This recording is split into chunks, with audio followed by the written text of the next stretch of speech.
Hello and welcome back. So if you are in the mobile app business, you may have heard about the company RevenueCat. RevenueCat offers subscription management solutions for mobile apps in particular, but they also have a bunch of other services as well. But mobile apps is actually their focus, at least to my understanding. So I am a user of RevenueCat as well, and they publish a report about the state of subscription apps every year. And the edition of this year is already out. It's a large, very large document, over 300 pages. And I think that the easiest way of going through it is to give it to Notebook LM from Google and create a podcast. And when you're taking a walk or something, then you can just listen to it. The most important, or one of the most important things that I recognize from this app this year, or from this report this year, is that the new apps are struggling to generate revenue. And I want to show you something from the report itself. So this is, I guess, page 13 or something it was, so I don't remember. It doesn't matter. So what it says here is that the monthly revenue by app launch cohort across all storefronts. What's really happening in this chart here is that if you just read the key takeaway, the subscription economy runs on established apps. Apps launched before 2020 generate 69% of all subscription revenue, despite a 7-time surge. Because nowadays, 3-4 years ago, maybe around 2,000 apps were being published every month. Right now, that number has become around 14 to 15,000 new apps every single month. And what it says here is that despite a 7-time surge in new app launches since 2022, apps launched before 2020 still account for nearly 70% of 70 cents of every dollar generated. It is sort of 70% of the generated revenue, let's say. And apps launched in 2025 or later, also known as the white coding era, account for just 3%.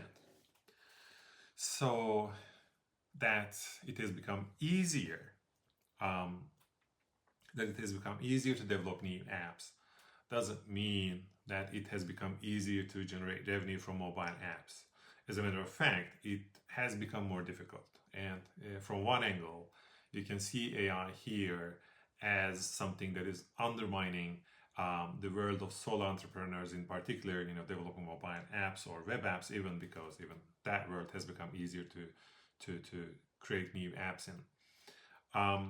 And the thing here is that the major challenge here is not about developing new apps or building up competence before took a lot of time to create and develop new apps and testing them and so on.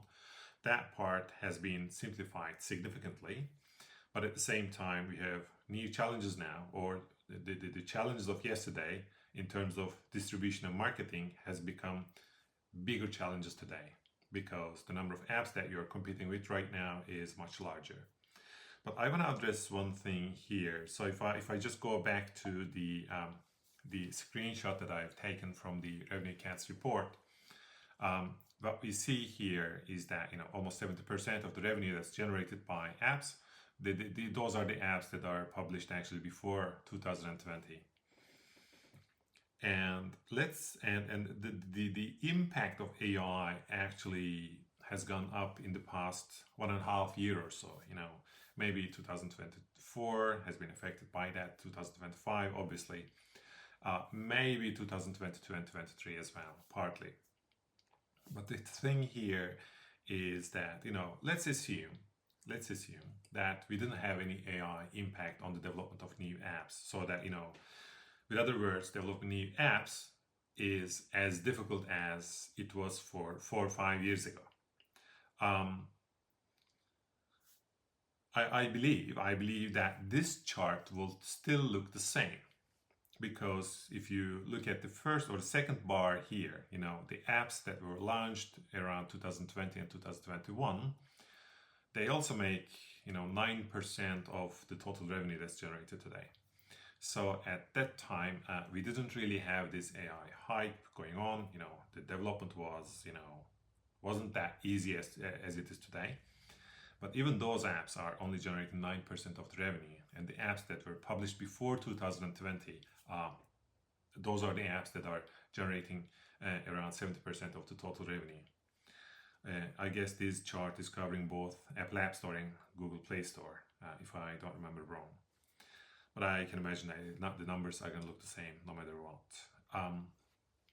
So the thing here is that so there's an impact of AI, and there are a lot more apps right now to compete with.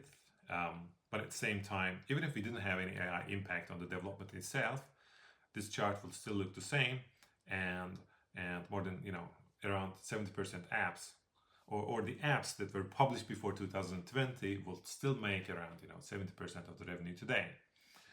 And this tells us something.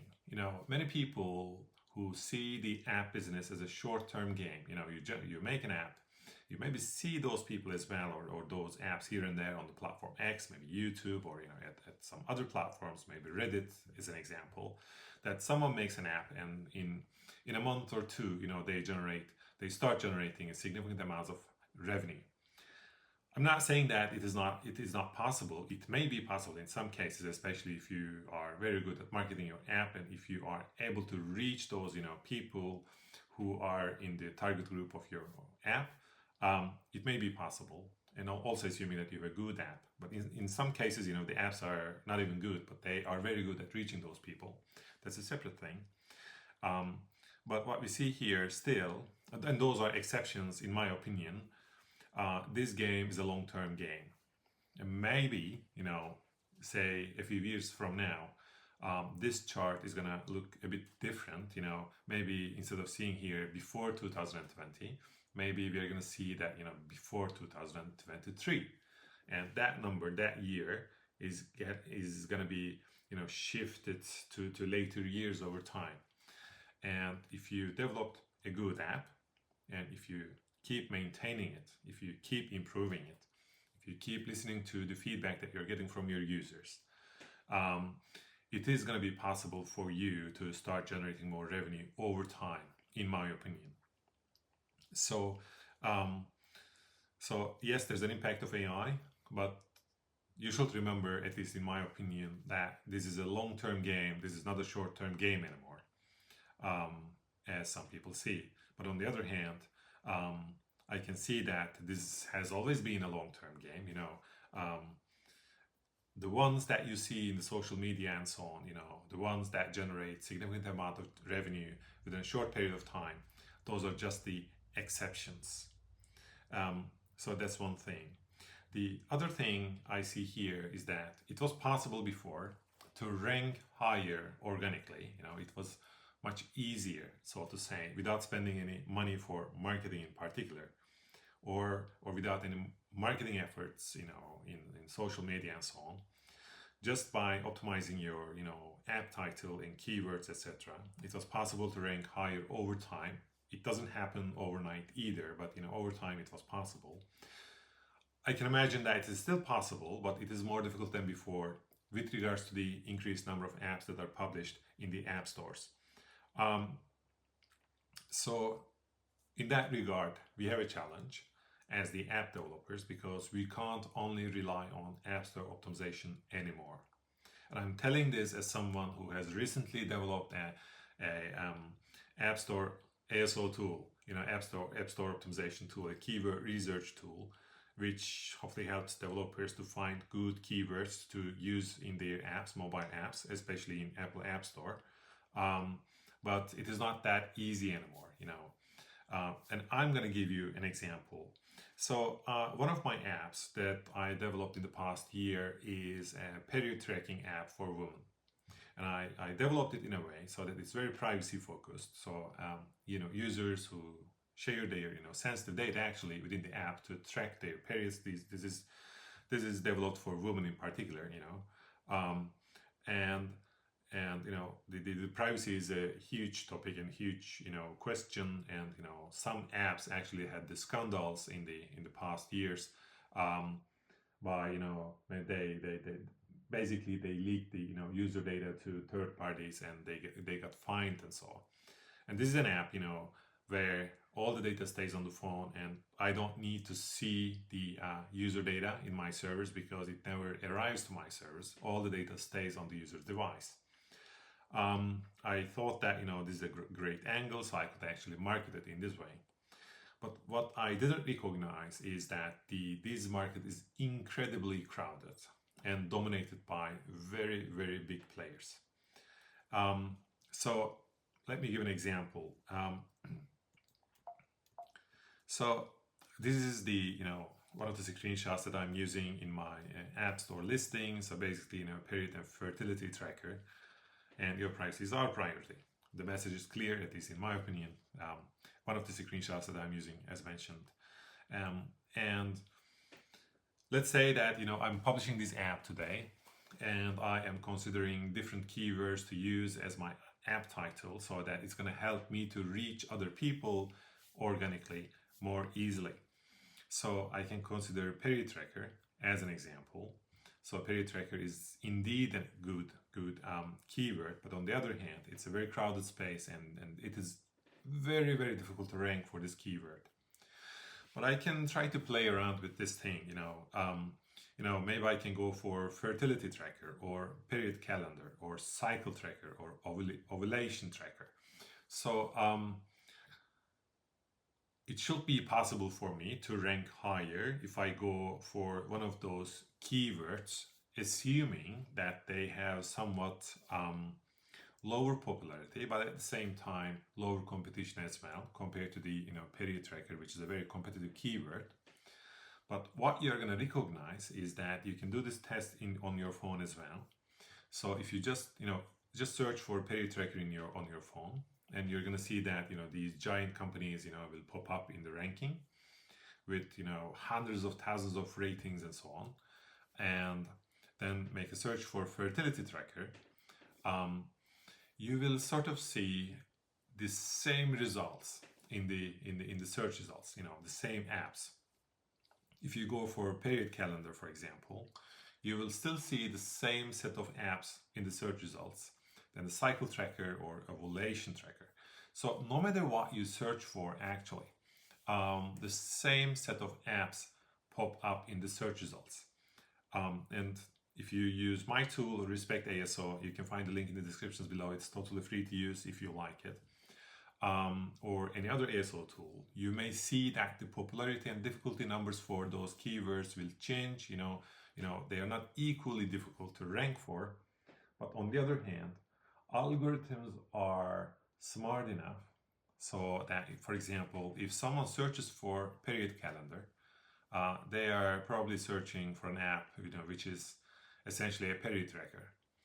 And algorithms understand it and show this almost the same list of apps in the search results. So in this regard, the impact of finding a good keyword is going down. So it is not really determining anymore that much.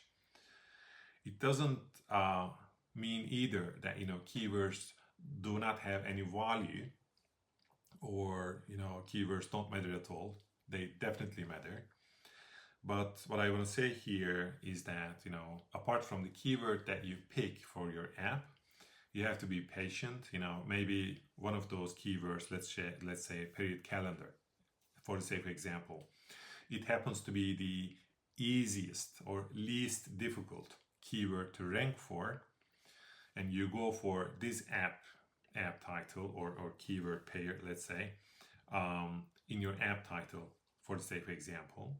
But you're going to recognize that your app is not going to be ranking at all in the top 20. And if you're not in the top 20, it is almost impossible for you to start getting downloads. So what we can expect here is that, okay, we find a good keyword, but at the same time, we keep investing in the app and we don't expect results right away. And we should remember that this is a long-term game. It doesn't mean either that, you will only develop one single app. So it is possible and recommended as well to develop several apps, but also keep track of the performance of the apps over time. This is basically the most important thing that I remember from the latest report from RevenueCat, that the older apps are generating the most of the revenue in the App Store, mainly because they have built a community around their apps. They have lots of rating, they have lots of history, and Apple's ranking algorithms trust those apps more because of the data and the history the algorithms have about them. You have a brand new app, maybe it is better than its competitors, but since there's no history, so there's pretty much no reason for Apple to recommend your app rather than recommending the other apps that have a long history and they've been maintained for a longer period of time compared to your app. So this is a long-term game we should remember. That's all I want to say today. So I'm glad you made it this far. If you did it, please consider subscribing to my channel if you like this kind of content. Thanks for listening and see you next time.